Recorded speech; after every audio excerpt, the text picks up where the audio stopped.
delighted to say that Ed McCaffrey joins us on Radio Row. Has it been weird this week that for someone who is a 3-time Super Bowl winner and had an incredible career of your own, that you've just been all introduced as Christian McCaffrey's dad for the whole week? Well, that's been for like the last 20 years. Yeah, no, you forget, I haven't played since, 2003 was my last season, retired in 2004. And he's been playing a long time, and he had a successful high school career and a successful college career. So, yeah, I've been Christian's dad for quite some time, at least with the under 25 group. Yeah, well, I'm not anywhere near that, but that's why I'm on the show. You remember me. Or it's because I'm Christian's dad, obviously, because of the bobblehead. Well, yeah, this is the story. So Ross Tucker came over the other day. I went to a Stanford game maybe 5 or 6 years ago. It was just before the pandemic, I think, and they did the first 15,000 people in, got a Christian McCaffrey bobblehead, and I mean, I'm a 49ers fan, but he was at the Panthers at the time, and I just loved him as a player. And we were like, do you know what? Instead of tailgating, instead of going and doing media or all of our work, I'm going in early. I need to have that. That is pretty cool. And Ross loved it and sent you a photo, and now here we are. So that is pretty cool, yeah. No, it looks good. Got the headband, blonde hair. Does it look like him? Let me see. I would say it's arguable. You know what? Yeah, it's close enough. Having his name on there helps. Close enough. I've seen worse. They spelled it correctly. That's good, yeah. Superb. What's this week been like for you, like seeing him now reach this pinnacle? Because obviously he's been a phenomenal player in the league for a number of years now, but actually get to the big game. Well, yeah, it's incredible. It's been a childhood dream of his since he was 7 years old and first picked up a football. Maybe earlier than that. You know, there's a photo circulating of him running around in the confetti after Super Bowl 33. And, you know, bad parenting on my part with losing my kid after the game. But he's running around there somewhere on the field and fell in love with football at an early age. His older brother, my son Max, started playing at 9 years old. Christian was a couple years younger. And I remember him looking at Max out on the field, and we were holding him back. Like, no, it's not your team. You know, you got to wait. And he was just begging us to play the game. And ever since his first year of Little League football, this has been his passion. So like many players that play in this game, it's a dream come true for him to have this opportunity. As a dad, I'm just a proud papa, right? I'm excited that my son gets to do something that he's wanted to do for a really long time. And I'm trying to busy myself. My wife Lisa and I try to busy ourselves this week to not think too much about it. So we've just been moving. But what do the young folks say these days when things live rent-free in your brain, right? Yeah. So in the back of my brain, I can't not think about the game. I'm trying not to, trying to stay busy, but in the back of my mind, I know how important it is to him and his team. And obviously there's a family connection with us and the Shanahans and his running back coach Bobby T and Anthony Lynn, who was a teammate of mine, and Brian Greasy and the Kubiak kids. And obviously Kyle was the ball boy when I played for the 49ers. And there's just the organization. It's hard to explain. I mean, it feels like family to me and to Lisa, not just to Christian. And so for those reasons, you know, it's a big game, and we want everyone to play well.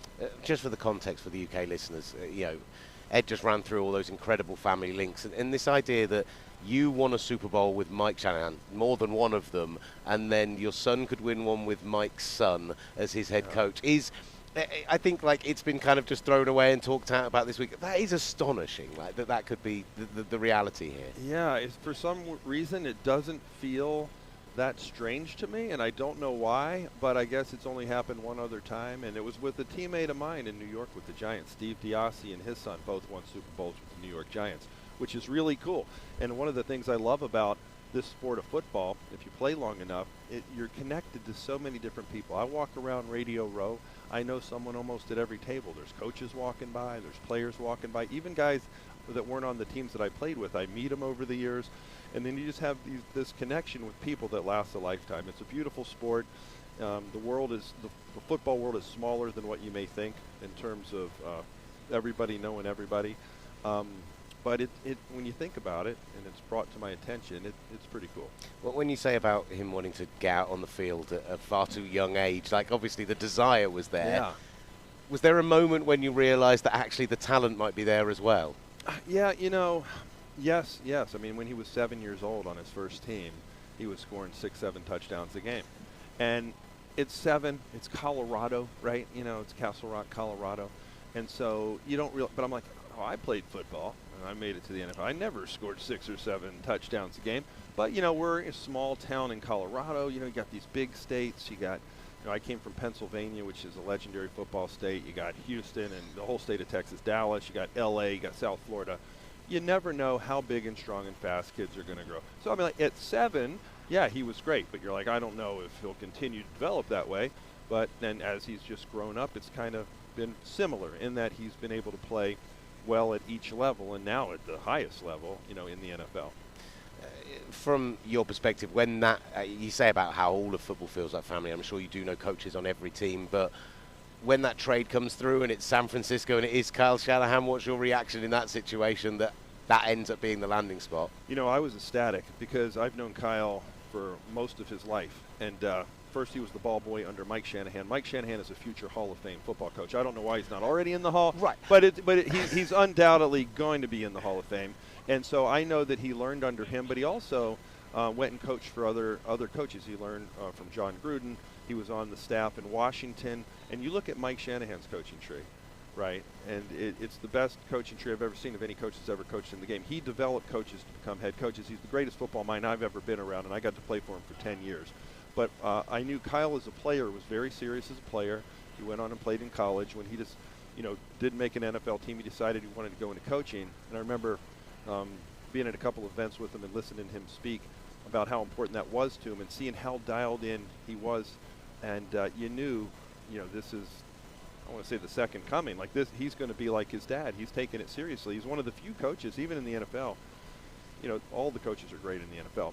But he sees every position on the field and what everyone's doing at the same time. And I think that's like a skill you're almost born with, to be able to see everything at the same time rather than watching the film and rewinding. Well, I saw what was happening around the ball, but I didn't see the backside. And he has that vision that his dad had, but he also has the attention to detail and the work ethic. He watches volumes and volumes of film of the offense, the defense, the special teams. He's not just like the figurehead who hires 2 great coordinators and then stands back and gives the pep talk. He's involved with every decision on that field, and that's what makes him great. And that's why he has so much respect from his players. I mean, if you listen to the guys who play for him, every single one of them is like, I think I learned more about football this season than I've ever learned in my entire lifetime. It's because he's been a student of the game his whole life, and he was born to coach.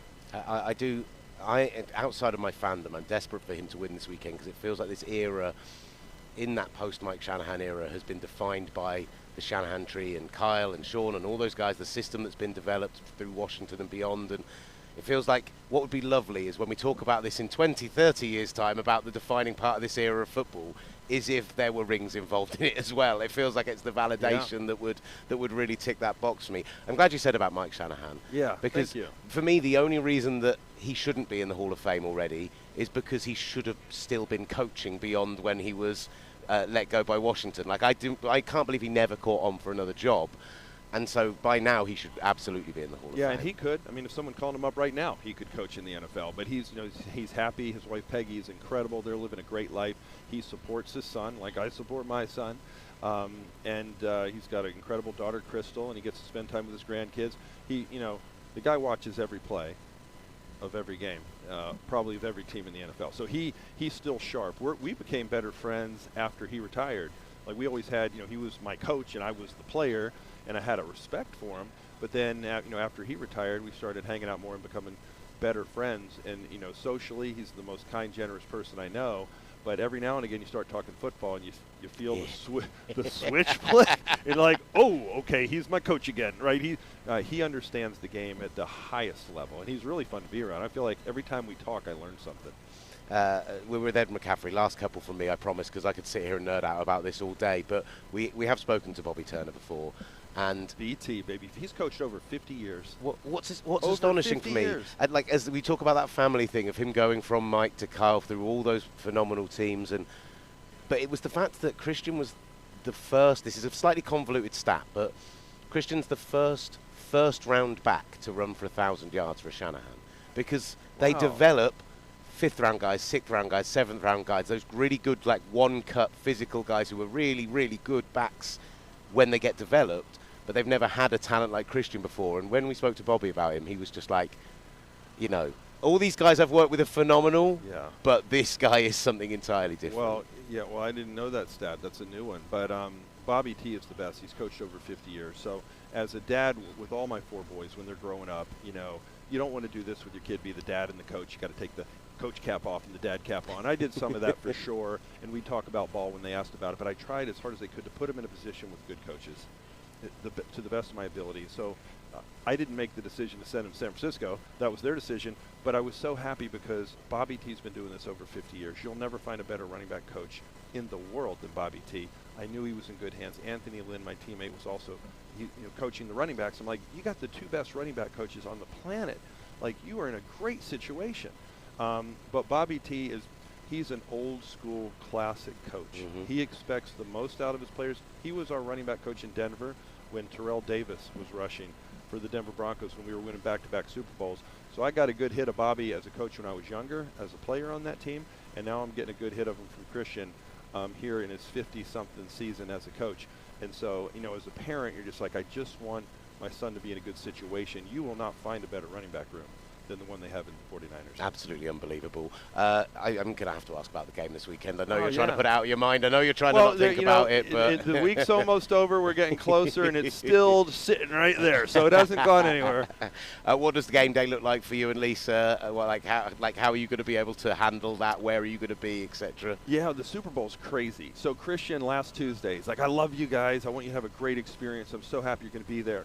But after today, this is last Tuesday, right after today, I got to go to work. So you guys figure it out. Here's all my tickets, and the 49ers are great. I remember when I played for them, I was blessed to play in a Super Bowl, and they give a lot of tickets to the family. You got to buy them, but they give a lot of tickets to the family. They chartered the family out. They helped set up the hotel rooms. And so he's like, here's all my tickets, and here's a credit card if you're not happy with the seats. Do whatever you got to do, but I'm out of it starting today. And I told him in the beginning, don't be in the ticket business when you got to the NFL, because every NFL player goes through with family and friends, and I'm like, do not be in the ticket business. I handed it over to Lisa, my wife, when I was playing. Thank goodness she did a good job with it. And then now he handed over to Olivia, and so Olivia, his fiance, has done just a phenomenal job she called around, because we wanted our whole family together, and we have a big family. All the boys are coming to town, so Olivia and Lisa and myself and our whole family we're going to be able to sit together and watch the game, because before it was a little scattered. So Olivia worked really hard to make a bunch of phone calls and get us some seats, so we're all happy. We're all going to be sitting together. Now we're just hoping the 49ers give us something to cheer about. I'm hoping that we see you on TV more than we see a certain Miss Swift. That's what I'm looking for this weekend. I love Taylor. I'm taking the under. We're in Vegas. Don't get me wrong. I love her to pieces, and I think she's great for the NFL, but I want to see you on TV because I want to see Christian running for multiple touchdowns on the 49ers. That would be getting nice. Kyle the ring. That's what I'd love to see. Thank you. Ed, we really appreciate your time. Thank you so much. Have a wonderful week. We really appreciate it. And, go Niners. Go Niners.